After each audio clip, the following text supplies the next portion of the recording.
और उसका महत्व ही नहीं समझा गया। बच्चे बच्चे खिलवाड़ में, जैसे दाद होती है उसे खुजलाओ तो अच्छा लगता है पर बाद में फबद जाती है, बस दाद जैसा सुख मिलता है उसको खुजलाने का, और उसी को सुख समझता है। अभी अज्ञानी है, जानता है नहीं, वो वीरपात जैसी भयानक मतलब वृत्ति उत्पन्न हो गई। अब उसको किसी दूसरे की जरूरत नहीं, तो अब वो उसे खिलवाड़ समझता है।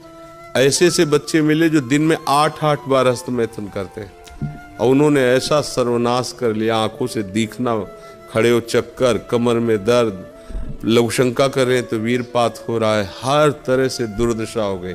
जैसे मान लो अभी इसमें हिम्मत है तो बता पा रहा सभा में कि हम न स्त्री लायक रह गए न विरक्त लायक रह गए। ये ऐसा ही होता है। जो आजकल के उपदेश देने वाले मित्रजन हैं, छोटे बच्चों में बहुत भयानक रोग हो गया, तभी संत महात्मा इन विषयों पर ज़्यादा चर्चा नहीं करते हैं, क्योंकि प्रिया प्रीतम की चर्चा छोड़कर।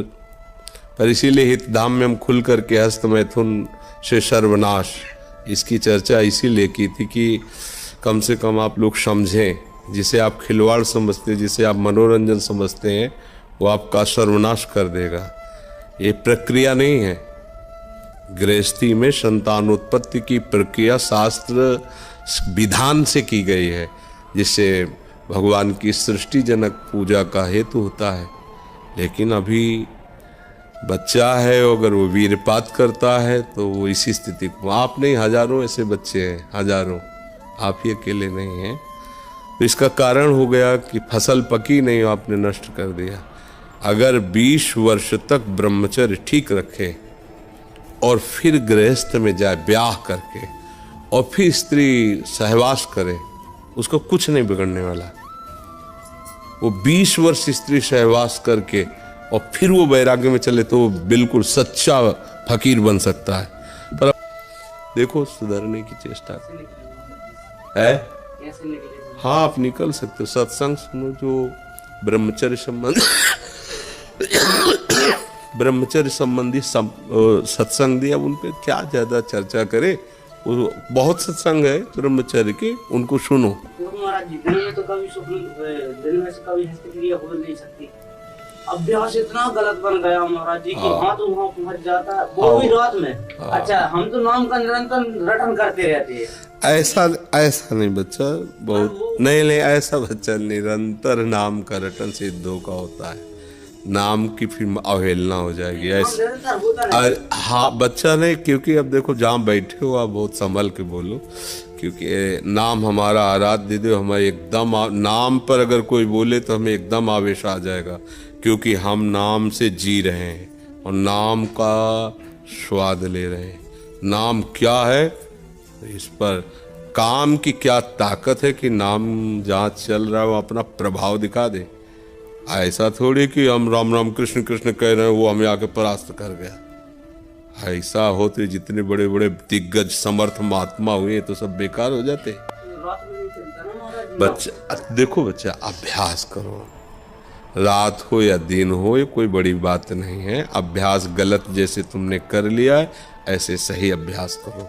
थोड़ी देर सो, कम सो, और उठ के बैठ जाओ जब आपको लग रहा हो ऐसा, और टहलने लगो। उस समय लेटो मत, और जोर जोर से नाम कीर्तन करो, राधा राधा राधा, प्रभु से प्रार्थना करो, नाथ गंदी आदतों में फंस गया हूँ, आप पिता हो, आप संभाल लो। वो चाहे ना तो घोर वैश्यागामी को महात्मा बना देते हैं, तो उनसे प्रार्थना करो। और अपने को बहुत छोटा समझो, अभिमान किसी बात का करो मत, और ये बातें अंदर ही रखो। अब कभी कहना नहीं। इसके कहने से क्या होता है, सत्ता इसकी दृढ़ होती है, सूक्ष्म बात होती है। मुझे काम आ रहा है तो आपने काम की सत्ता दृढ़ कर दी, अब आप परास्त हो जाओगे। ऐसी तैसी हम भगवान के अंश है, भगवान के नाम के बल से हम कुछ भी जीत सकते हैं। ये कभी अपने मन को इतना निराश नहीं कर देना चाहिए कि अब तो मैं हार गया। नहीं, हम हर बार हारेंगे, पर हर बार हम जीतने का प्रयास करेंगे तो जीत जाओगे। ऐसा कोई नहीं काम क्रोध लोभ मोह मद मत्सर जो हम जीत न सके। बस हमारे साथ भगवान हो, भगवान का आश्रय, भगवान का नाम, भगवान की चर्चा। हुआ क्या, अभी फसल जैसे गेहूं की फसल होती है ना, देहात में उसे कहते हैं गलेथ। गलेथ माने अभी दाना पड़ने की प्रथम भूमिका है, दाना पड़ा नहीं, बाली आ गई, प्रथम भूमिका है। अब उसमें फसल को आप काट लो, एक भी दाना नहीं निकलेगा और भूसा में दम नहीं होगी, बेकार चला जाएगा। 2 महीने केवल रुक जाओ, उसमें दाना आ जाने दो, पक जाने दो, तो वही बोले 50 मन 1 बीघा, 50 मन हुआ। तो अभी उम्र जो किशोर अवस्था से उठती है, जैसे 13, 14, 15, 16, 17, ये गलेथ की है। अब शास्त्रीय सिद्धांत से 25 वर्ष तक यदि ब्रह्मचारी रहे और फिर वो गृहस्थी में चला जाए और 20-25 वर्ष गृहस्थ में, तो वो बहुत अच्छा गृहस्थ, और 25 वर्ष का ब्रह्मचारी जब संतान उत्पन्न करेगा तो बलिष्ठ और ज्ञानी और सर्वांग पुष्ट संतानें होंगी। या गाइड करने वाले बड़े जन हैं, वो बताते हैं, वो हमें तो ज़्यादा पढ़े लिखे हैं नहीं तो शब्द नहीं याद, वो फ्रस्ट्रेशन क्या है, हाँ, बोले उसको शांत करने का बहुत बढ़िया उपाय है, हस्त मैथुन कर लीजिए और आप शांति से फिर अध्ययन कीजिए, फिर स्वाध्याय कीजिए। कैसी बुद्धि मारी गई कि मतलब ऐसा लगता है कि ऐसे लोग कैसे हमारे समाज को आगे बढ़ने देंगे। आप सोचो, जो कह रहा है वीरपात करके शांति मिलेगी, फिर आप अध्ययन कर लीजिए, वो मित्र हो सकता है। अरे वीरपात जीवनी शक्ति, आप उसे क्या समझते हो? तो अब इसलिए बच्चे आप वो सत्संग सुनो जिनमें वर्णन किया है कि ऐसे सावधानी से रहो, धीरे धीरे संयम से रहो। अब ये अवस्था तो अभी सोचने की भी नहीं है, उस विषय में सोचने की नहीं, इतने में तुम खाली हो गए हो।